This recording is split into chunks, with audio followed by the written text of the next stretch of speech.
ஆதியாகமத்திலிருந்து வெளிப்படுத்தல் வரைக்கும் இருக்கிற தொடர்ச்சிகளை நாம் புரிந்து கொள்ள வேண்டும். கவனிங்க, ஆதாம் பாவம் செய்கிறான், விழுந்து போறவனை மீட்டெடுக்கிற ஒரு ரட்சிப்பை ஆதாமுக்கு முன்பாக சர்ப்பத்தினிடத்தில் தேவன் பேசுகிறார். அது ஆதாம்கிட்ட பேசுகிறார். யார்கிட்ட பேசுகிறாரு? சர்ப்பத்திட்ட பேசுகிறாரு. உன் தலையை நசுக்கிறதுக்கு ஒருத்தர் என்ன செய்வார்? வருவார். அது ஸ்திரீயின் வித்தாக வாக்கு பண்ணப்படுகிறது. இப்போ இந்த வம்சம் என்ன செய்யப்படணும்னா காக்கப்படணும். அந்த வரிசையை தான் வேதம் முழுவதிலே நம்ம என்ன செய்கிறோம்? பார்த்து கொண்டே வருகிறோம். அந்த வரிசையில் அடுத்தது சேர்த்து வருகிறார், அப்புறம் நோவா வருகிறார். அந்த வரிசையில் இருக்கும்படியாக ஆபிரகாம் என்ன செய்யப்படுகிறான்? அந்த வம்சத்தில் வர்றவங்கள ஆபிரகாம கத்தர் 10 பேர் 15 பேர் 20 பேர் நிறைய பேர் இருந்திருப்பாங்க. அதில் யாருக்கு அழைப்பு கொடுக்கப்படுது? ஆபிரகாமுக்கு அழைப்பு கொடுக்கப்படுகிறது. அவனை ஒரு தேசமாக்குவேன்னு சொல்றாரு. அவனை ஒரு தேசமாக்குவேன்னு சொன்னாலும் மேசியாவின் வரிசை தெளிவாக இருக்கு. யாக்கோபுக்கு அடுத்தது யூதா என்கிற ஒரு மனிதனுக்குள்ளதான் மேசியாவின் வம்ச வரலாறு நிர்ணயிக்கப்படுது. இப்படியே ஒவ்வொருத்தரா செலக்ட் பண்ணி வந்து இயேசு கிறிஸ்து என்ன செய்கிறார்? பிறக்கிறாரு. இப்ப இந்த ஜனங்களை வழி நடத்துறதுக்கு யாரெல்லாம் பயன்படுத்தி காண்பிக்கிறார்னா மோசே என்கிற ஒருத்தரை தேவன் பயன்படுத்துகிறார். இந்த மோசே தீர்க்கதரிசியாகவும் இருக்கிறான், தலைவனாகவும் இருக்கிறான். இவன் ஜனங்களை ஒரு விடுதலைக்குள்ள வழி நடத்துறான். இஸ்ரவேல் ஜனங்கள் எகிப்தில் என்ன செய்யறாங்க? அடிமைப்பட்டிருக்கிறாங்க. அவங்கள ஒரு விடுதலைக்குள்ள என்ன செய்கிறான்? இவங்களை விடுவிச்சு ஒரு விடுதலையான ஒரு தேசத்திற்கு நேராக இந்த ஜனங்களை வழி நடத்துகிறான். ஆனா இந்த மோசே மூலமாய் கர்த்தர் என்ன பேசுகிறார்? மோசே கொண்டு என்ன சொல்றார்? மோசே என்ன சொல்றாருன்னா, என்னை போல ஒரு தீர்க்கதரிசி வர வேண்டும். அவருக்கு நீங்கள் என்ன செய்யுங்க? செவி கொடுங்க. அப்ப இந்த மோசையால முழுமையான ரட்சிப்பை கொண்டு வர முடியாது. ஆனா இந்த முழுமையான ரட்சிப்புக்கு மோசேயும் ஒரு நிழலாட்டமாய் இருக்கிறான், ஒரு அடையாளமாய் இருக்கிறான். இப்படிப்பட்ட ஒருவர் வர வேண்டி இருக்கிறது. நியாயாதிபதிகள் முழுவதும் நிறைய நியாயாதிபதிகளை பார்க்கிறோம். நியாயாதிபதி வராரு, ஜனங்களை நியாயம் விசாரிக்கிறாரு, ஜனங்க கரெக்டா கர்த்தரை பின்பற்றுறாங்க. நியாயாதிபதி மறிக்கிறாரு, ஜனங்க பாவம் செய்யறாங்க, பின்வாங்கி போறாங்க, விக்கிரக ஆராதனைக்குள்ள போறாங்க. ஜனங்கள் சத்துருக்கள் கையில் அவங்களை ஒப்பு கொடுக்கிறாரு. ஜனங்க ஜெபிக்கிறாங்க, திரும்பவும் ஒரு ரட்சகனை ஏற்படுத்துகிறார். இதே சைக்கிளை திரும்ப திரும்ப நியாயாதிபதிகள் புஸ்தகம் முழுசுமே நம்ம பார்க்கிறோம். எந்த நியாயாதிபதியினாலும் முழுமையான ஒரு ரட்சிப்பை என்ன செய்ய முடியல, கொண்டு வர முடியல. அப்ப இப்படிப்பட்ட ஒரு ரட்சகர் நமக்கு தேவை என்பதை நியாயாதிபதிகள் புஸ்தகம் நமக்கு காண்பிக்கிறது. இவர்களுக்கும் பேர் ஒரு ரட்சகனை எழுப்பினார் நம்ம பார்க்கிறோம். இப்படிப்பட்ட ஒருவர் என்ன செய்ய வேண்டியிருக்கு? வர வேண்டியிருக்கு. அடுத்தது ராஜாக்கள் காலம் வருகிறது. ராஜாக்களும் பாருங்க, ஒரு சிலர் செம்மையா இருக்கிறாங்க கர்த்தருடைய பார்வையில, ஒரு சிலர் பொல்லாதவரா இருக்காங்க. தாவீதை போல நல்ல ராஜாக்கள் வருகிறார்கள், ஆனாலும் இவர்களும் தவறு செய்கிறார்கள். அப்ப ராஜாக்கள் வாழ்க்கை நமக்கு எதை போதிக்குதுன்னா, நமக்கு ஒரு ராஜா தேவைப்படுகிறார், ஆனால் இவர்களை போலல்ல, நமக்கு முழுமையான ஒரு ராஜா தேவைப்படுகிறார். அப்ப நமக்கு யார் தேவைன்னா, முழுமையான ஒரு தீர்க்கதரிசி, முழுமையான ஒரு நியாயாதிபதி, முழுமையான ஒரு ஆசாரியர், முழுமையான ஒரு ராஜா தேவைப்படுகிறார். அப்போ ஒவ்வொரு புத்தகமும் யாரதான் நமக்கு அடையாளம் காமிச்சுக்கிட்டே வருதுன்னா, இயேசு என்ற ஒருவர் வர வேண்டி இருக்கிறது. இவங்க எவ்வளவு பேர் வந்தாலும் இவர்கள் எல்லாம் இயேசுவுக்கு அடையாளமா தான் இருக்காங்களே தவிர முழுமையான ரட்சிப்பை ஒருத்தரால் என்ன செய்ய முடியாது, கொண்டு வர முடியாதுங்கிறத பழைய ஏற்பாடு முழுவதும் தேவன் தெளிவாய் காண்பிக்கிறார். இதுவரைக்கும் புரிஞ்சவங்க ராமின்னு சொல்லுவாங்க.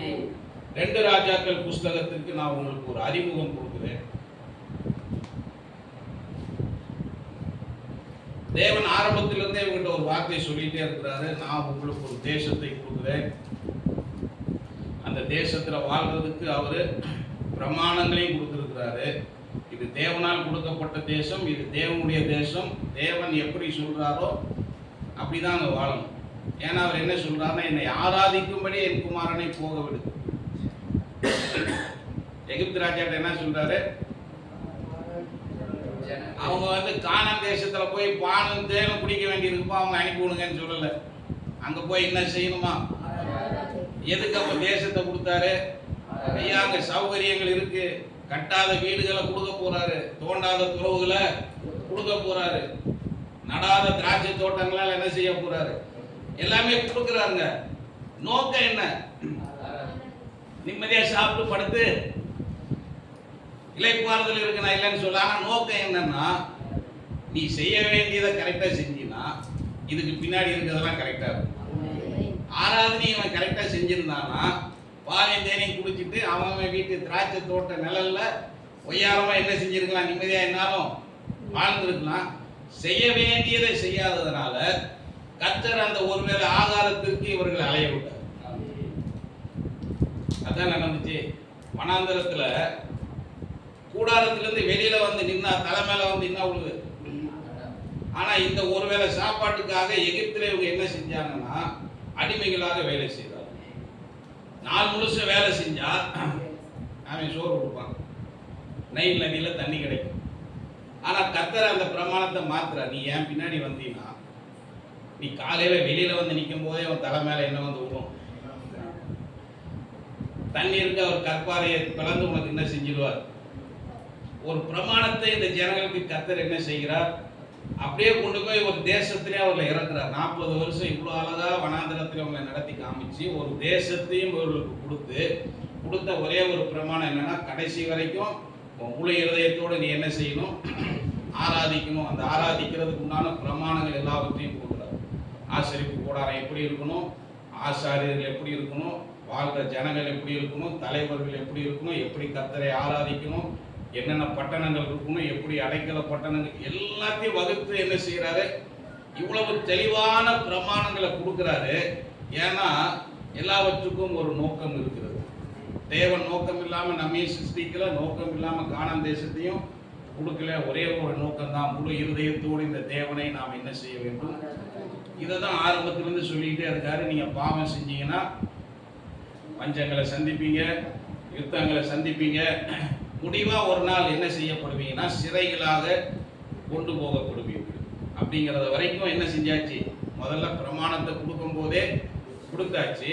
ஆனா ஜனங்கள் இப்ப என்ன செய்யறாங்கன்னா விக்கிரகங்களை ஆராதிக்க துவங்குகிறார்கள்.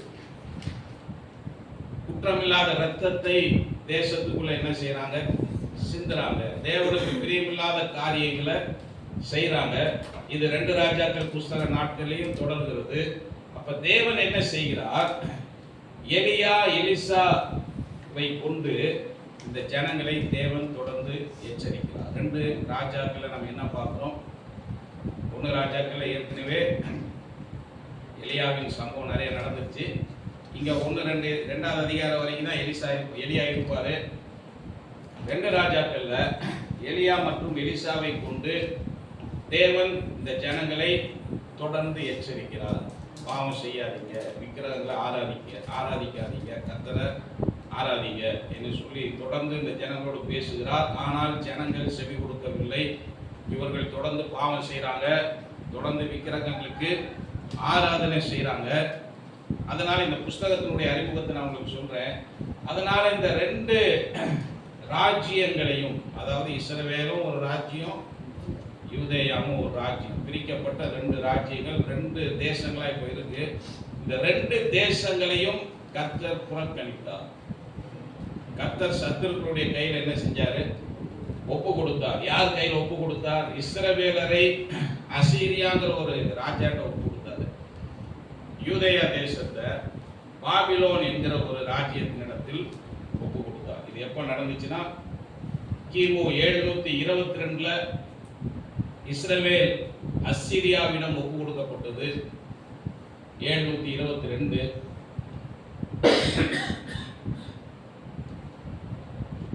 கிமு 586 யூதேயா தேசம் பாபிலோன் கரத்தில் ஒப்பு கொடுக்கப்பட்டது. 586 யூதேயா தேசம் பாபிலோன் கையில் ஒப்பு கொடுக்கப்பட்டது. இஸ்ரவேல் அசீரியா கையில் ஒப்பு கொடுக்கப்பட்டுச்சு. யூதேயா பாபிலோன் கையில் ஒப்பு கொடுக்கப்பட்டது. அது மாத்திரமல்ல, பாபிலோனியர் என்ன செஞ்சாங்கன்னா எருசலேமிலிருந்து தேவாலயத்தை இடித்து போட்டார்கள். இஸ்ரவேலர் அசீரியாவுக்கு சிறைகளாய் கொண்டு போகப்பட்டாங்க. யூதர்கள் வந்து பாபிலோனுக்கு சிறைகளாய் கொண்டு போகப்பட்டார்.